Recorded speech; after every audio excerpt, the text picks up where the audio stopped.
Hello everybody and welcome to the video. आज हम लेने वाले हैं book keeping and accountancy 11th standard का चैप्टर 2 चल रहा है। उसके अंदर हम देखिए पेज नंबर 30 पर जो आपका एक्टिविटी 3 है उसमें हमें करना है fill the following table analysis of transaction by applying rules of debit and credit modern approach में करना है। इसके पहले वाला भी सब मैंने सॉल्व किया है, रूल्स जो भी है सब एक्सप्लेन किए। अगर आपको देखना है तो आप मेरे अकाउंट पर जाके प्लेलिस्ट में चेक कर सकते हैं। अब देखते इसको कैसे हम सॉल्व करेंगे। ओके, अब देखिए इसके लिए ना आपको ये वाला चार्ट थरो होना चाहिए जो कि आपके पेज नंबर 28 पर है। ओके, आपके टेक्स्ट बुक में। तो इसे आप ठीक तरह से पढ़ लीजिए तो मॉडर्न अप्रोच आपके लिए काफ़ी इजी हो जाएगा, और वही ट्रेडिशनल अप्रोच होगा तो उसके लिए आपको ये गोल्डन रूल्स पढ़ना होंगे। ओके, तो चलिए स्टार्ट करते हैं। पहला है transaction, Rajesh commenced business with cash ₹80,000। मतलब राजेश ने बिजनेस स्टार्ट किया और बिजनेस स्टार्ट करने के लिए उसने पैसा कितना लाया? 80,000, मतलब कैश लाया, रोकड़ा। ओके, अब ये जो पैसा लाया इसको हम क्या बोलते हैं? जो पैसा स्टार्टिंग में ओनर लाता है उसको हम बोलते हैं कैपिटल लाया है, इजंट इट? तो यहाँ पर दो चीज़ें हमें क्या पता चल रही है, तो यहाँ पर हम लिख देंगे कैश कम्स इन, है ना। क्या समझ आ रही है स्टेटमेंट से कि कैश कम्स इन हुआ है ना। और दूसरा क्या समझ में आ रहा है कि proprietor is giver of capital. तो हम यहाँ पर लिख देंगे proprietor is giver of capital, है ना। तो यहाँ पे इस स्टेटमेंट से हमको क्या पता चल रहा है? टू एस्पेक्ट्स हम क्या निकाल सकते हैं कि cash comes in and proprietor is the giver of capital, है ना।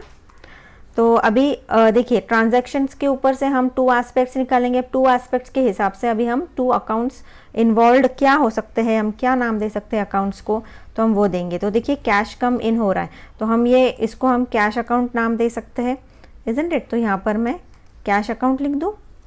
ओके, और यहाँ पर proprietor is the giver of capital, है ना। जो शुरुआत में मैंने एसपी में भी आपको समझाया है कि जो पैसा स्टार्टिंग में लाया जाता है उसको हम क्या नाम देते हैं? कैपिटल। ओके, तो यहाँ पर हम कैपिटल अकाउंट इसको लिख सकते हैं। सही कहा मैंने?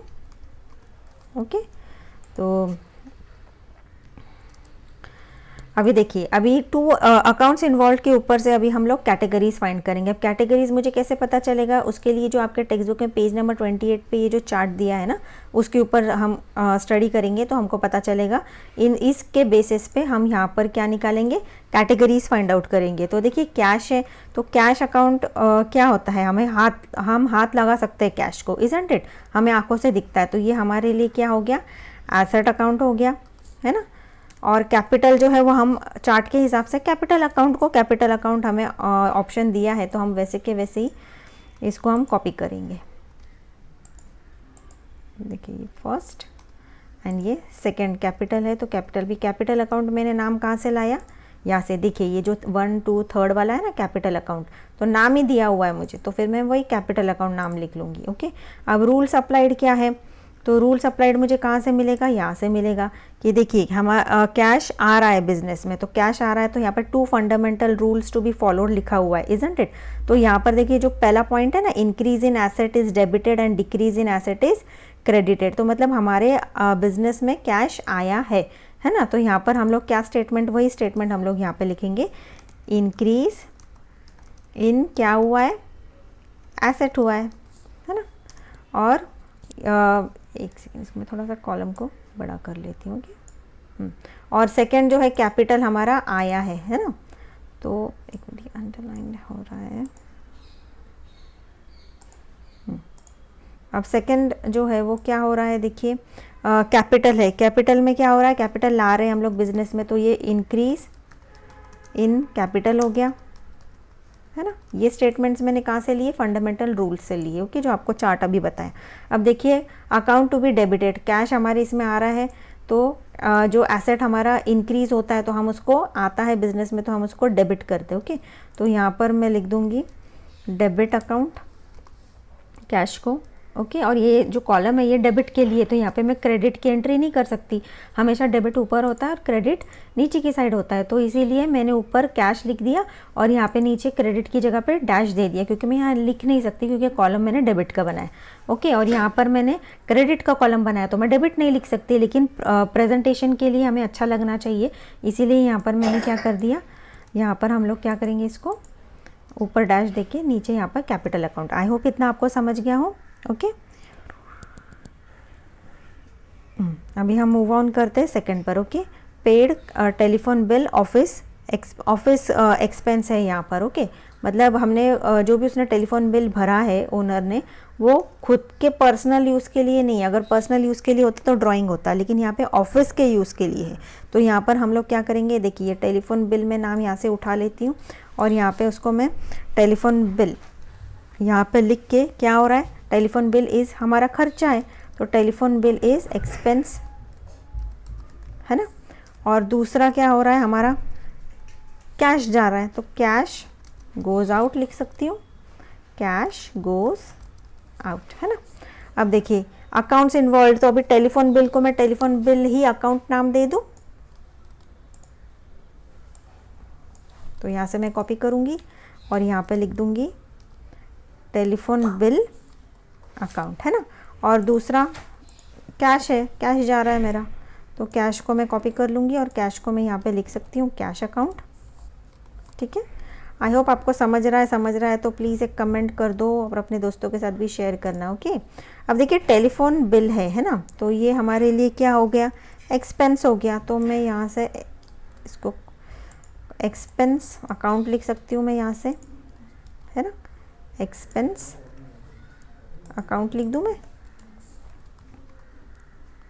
ये मैंने उस चार्ट में से निकाला है। ओके, और ये कैश क्या है हमारा, यहाँ पर ऊपर के ट्रांजैक्शन में भी कैश हमारा क्या था, एसेट था, तो यहाँ कैश एसेट ही होता है। और देखिए यहाँ पे मेरा क्या हो रहा है, इंक्रीज इन एक्सपेंस हो रहा है ना, इंक्रीज इन एक्सपेंस। तो मैं यहाँ पे लिख दूँ इंक्रीज इन एक्सपेंस, है ना। और ये जो कैश है, ये कैश है, कैश अकाउंट का मेरा एक्सपेंस, EXPENSE। ओके, और ये जो कैश है, तो कैश मेरा क्या हो रहा है, कम हो रहा है, मैं पेमेंट कर रही हूँ ना, डिक्रीज इन एसेट लिख देंगे, एसेट है मेरा कैश, है ना। अब देखिए यहाँ पर मैं क्या करूँगी, टेलीफोन बिल अकाउंट है, इसको उठाऊँगी, कॉपी करूँगी और यहाँ पे लिख दिया मैंने टेलीफोन बिल अकाउंट। ओके, और यहाँ पर भी मैं डैश देके यहाँ पे जो मैंने नाम दिया कैश अकाउंट, इसको मैं कॉपी करूँगी और यहाँ पे मैं लिख दूँगी कैश अकाउंट। ओके, यहाँ तक आपको समझ गया। अब मूव ऑन करते हैं थर्ड पे। Goods purchased for cash ₹8,000। Goods मतलब उसने कुछ रॉ मटेरियल वगैरह कुछ खरीदा रहेगा, है ना। तो goods purchased for cash, cash word दिया हुआ है, क्रेडिट वर्ड नहीं है, तो कैश ही। ठीक है, तो यहाँ पर हम लिख सकते हैं purchases is an expense, purchase is an expense. Okay, और सेकंड में क्या लिखूँ, purchase is an expense, cash goes out. ठीक है, अगर स्पेलिंग मिस्टेक हो गई हो तो प्लीज़ ज़रा कॉम्प्रोमाइज़ कर लो, समझना ज़्यादा ज़रूरी है। अभी यहाँ पर देखिए मैं क्या नाम दूँ, परचेस अकाउंट दे दूँ, यहाँ पे मैं कॉपी करूँगी परचेस, यहाँ पे मैंने पेस्ट कर दिया परचेस अकाउंट। ठीक है, और यहाँ पर सेकंड में इसको कैश अकाउंट नाम दे दूँ, कैश अकाउंट, है ना। अब देखिए परचेस क्या हो रहा है, यहाँ पर एक्सपेंसेस बोल सकती हूँ मैं, इस चार्ट के हिसाब से परचेसेस मेरा क्या है, एक्सपेंसेस है ना। तो यहाँ पर मैं जाऊँगी फिर से और यहाँ पर मैं लिख दूँगी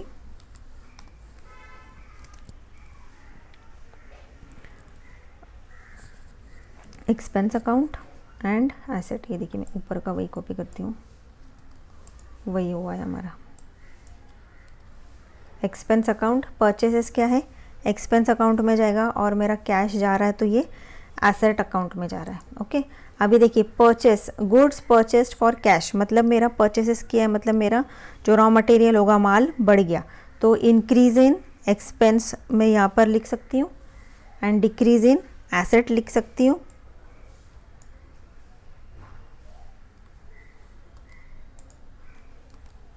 है ना, सेम चीज़ हुई है। अब यहाँ पर देखिए परचेसेस अकाउंट को मैं कॉपी करूँगी, यहाँ पे लिख दूँगी परचेसेस अकाउंट, और यहाँ पर देखिए कैश अकाउंट जो है वहाँ, इसको मैं ऐसे ही लिख दूँगी। बहुत सारी चीज़ें रिपीट होती है ना। तो चलिए हम फिर से चेक कर लेते हैं। देखिए इंक्रीज़ इन एक्सपेंस हो गया, डिक्रीज़ इन एसेट हो गया, परचेसेस अकाउंट लिख दिया, कैश अकाउंट लिख दिया। ओके, यहाँ पर देखिए 3 ट्रांजैक्शंस हमारे हो गए हैं। अभी हम मूव ऑन करते हैं 4th पर। Okay, sold goods to Manoj worth ₹6000। अब देखिए यहाँ पर ना ही कैश वर्ड यूज़ हुआ है, ना ही पेड वर्ड यूज़ हुआ है। यहाँ पे डायरेक्टली जिससे हमने डील किया है ना, मनोज, उसका नाम दिया है। तो ज़्यादातर जब नाम आता है ना, तो इसका मतलब समझ जाना कि उधारी में काम हुआ है। ओके, तो फ्यूचर में हमें मनोज को पे करना होगा तो हम उसका नाम भूल तो नहीं सकते ना, इसलिए हमको नाम याद रखने के लिए हम लोग जब उधारी में काम होता है ना, तो जिसके साथ डील करते हैं उसी का नाम हम यूज़ करेंगे। तो यहाँ पर हम लिख देंगे मनोज इज़ रिसीवर, लिख सकते हैं, है ना। ये जो मनोज है मैं इसको कॉपी कर लेती हूँ।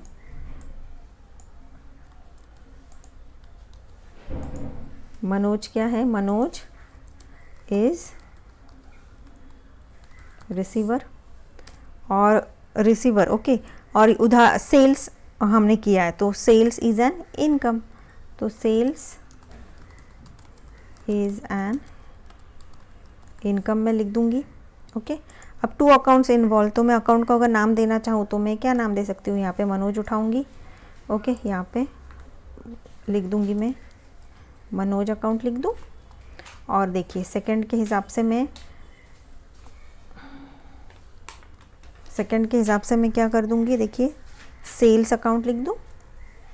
इसको मैं कॉपी करूँगी, सेल्स, यहाँ पे लिख देती हूँ सेल्स अकाउंट, है ना। अभी कैटेगरीज क्या आएगा उसका, तो देखिए जो मनोज है, ये जो बंदा है, इसको मैं कभी भी जाके मैं इससे मांग सकती हूँ पैसा, फ्यूचर में अगर मुझे पैसे की ज़रूरत होगी तो इसके मतलब ये क्या हो गया, मेरे लिए एक दिलासा हो गया कि मैं बाबा कहीं ना कहीं मेरा एक, जैसे बैंक में हमारा सेफ पैसा होता है ना, क्रेडिटर्स के पास होता है, मतलब नहीं सॉरी नॉट क्रेडिटर्स, डेटर्स के पास होता है, मतलब हम फ्यूचर में जाके कभी भी इनसे पैसा मांग सकते हैं। तो मनोज से मैं कभी भी फ्यूचर में अगर मुझे पैसे की ज़रूरत होती है तो मैं उससे मांग सकती हूँ। तो जो मनोज हो गया, ये मेरे लिए क्या हो गया, एसेट हो गया, है ना। और जो सेल्स है, तो सेल्स क्या हो गया, हमारे को पैसा मिल रहा है तो मिलेगा ना, इनकम हो गया। अब रूल्स अप्लाइड के हिसाब से एसेट है तो इंक्रीज इन एसेट लिख देंगे हम,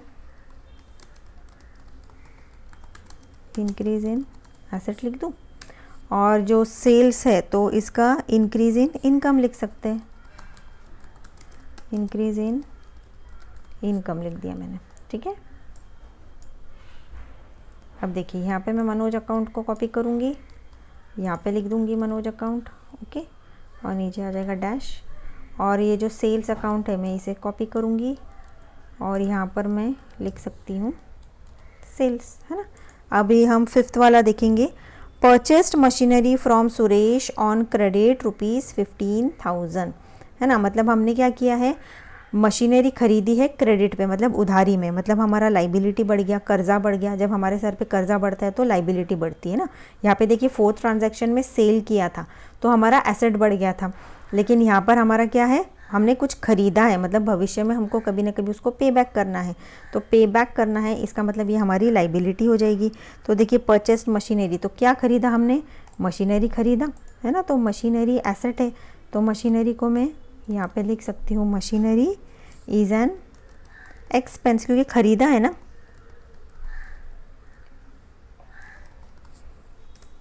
ओके, और देखिए ये क्या है कि किससे लिया है मैंने, उधारी में लिया है, तो हम ये सुरेश का नाम यूज़ करेंगे। तो सुरेश इज़ गिवर, ये कौन हो गया मेरे लिए, क्रेडिटर हो गया, है ना। ये क्रेडिटर है, मतलब फ्यूचर में मुझे इसको पैसा देना है, तो ये यहाँ पर मैं लिख सकती हूँ मशीनरी अकाउंट,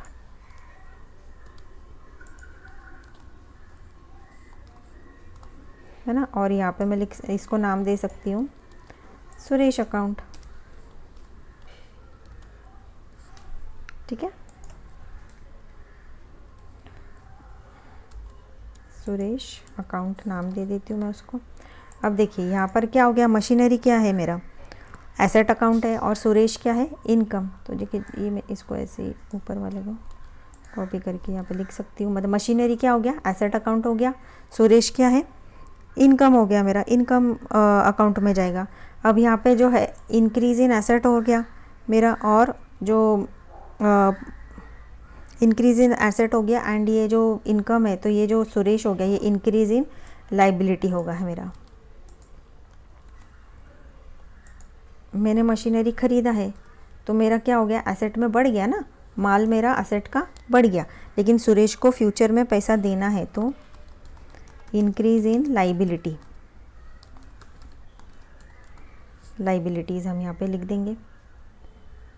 ओके, अब देखिए यहाँ पर मैं मशीनरी अकाउंट उठाऊंगी, यहाँ पे लिख दूंगी मशीनरी अकाउंट, है ना, नीचे डैश। ओके,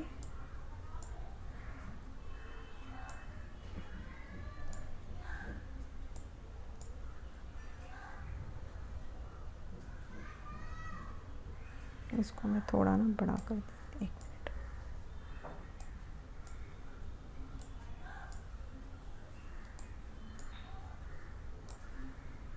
ये स्पेलिंग बैठ जाएगा इसका। ओके, मशीनरी यहाँ पे लिख दिया मैंने, और ये सुरेश को मैं कॉपी करूँगी और यहाँ पे मैं लिख सकती हूँ सुरेश अकाउंट। ओके, ये क्लियर दिख रहा है अभी। अब देखिए लास्ट वाले पे हम जाएंगे, यहाँ पर रिसीव्ड रेंट ₹2500। तो यहाँ पर क्या हो रहा है, रिसीव्ड रेंट मीन्स कैश कम इन हो रहा है, कैश कम्स इन हो रहा है ना। और सेकंड क्या हो रहा है, cash come in, rent is an income, rent is an income लिख देंगे। ओके, अब देखिए यहाँ पे अगर मुझे नाम देना है तो मैं इसको कैश अकाउंट नाम दे देती हूँ, कैश अकाउंट नाम दे दूँगी। और यहाँ पे मैं रेंट इज़ एन इनकम को रेंट अकाउंट नाम दे दूँ, रेंट अकाउंट। ओके, अब देखिए कैश है, कैश क्या है मेरे लिए, एसेट है, और जो रेंट है ये मुझे मिल रहा है ना, तो ये मेरी इनकम हो रही है। तो फिर मैं इसको यहाँ पे ऐसा लिख दूँ, कैश जो है वो एसेट हो गया एंड रेंट है तो इनकम अकाउंट हो गया। अब ये जो एसेट है, 1 मिनट, हाँ, तो इंक्रीज़ इन एसेट लिख सकती हूँ मैं यहाँ पर, क्योंकि मेरे को रेंट मिल रहा है, पैसा मिल रहा है ना, तो मैं इसको इंक्रीज़ इन एसेट लिखूँगी। और इनकम जो है, इंक्रीज़ इन इनकम हो रहा है, तो मैं क्या इसको इंक्रीज़ इन इनकम लिख दूँ। ओके, इंक्रीज़ इन इनकम, क्योंकि इनकम मेरा बड़ा है। तो यहाँ से देखिए अभी मैं कैश अकाउंट लूँगी, यहाँ पे मैंने लिख दिया कैश अकाउंट। ओके, और यहाँ पर जो है मैं जो ये रेंट अकाउंट मैंने बनाया है इसको मैं कॉपी करके यहाँ पे लिख दूँ। तो देखिए यहाँ पर ये हमारा पूरा जो सम है वो कंप्लीट हो गया। आई होप आपको इतना समझ गया हो। फिर से मैं आपको दिखाती हूँ, देखिए ये इस तरह के ट्रांजैक्शन है। ओके, आपको चाहिए तो गूगल ड्राइव पे भी मैं डाल दूँगी, तो आप वहाँ से भी इसे कॉपी डाउन कर सकते हैं। लिंक आपको मिल जाएगा, मेरी प्लेलिस्ट है, पूरे अकाउंट्स के नोट्स है, वहाँ से आप प्लेलिस्ट में से पूरे नोट्स देख सकते हैं। तो चलिए अब तक के लिए बाय बाय, और अपने दोस्तों के साथ भी शेयर करिएगा।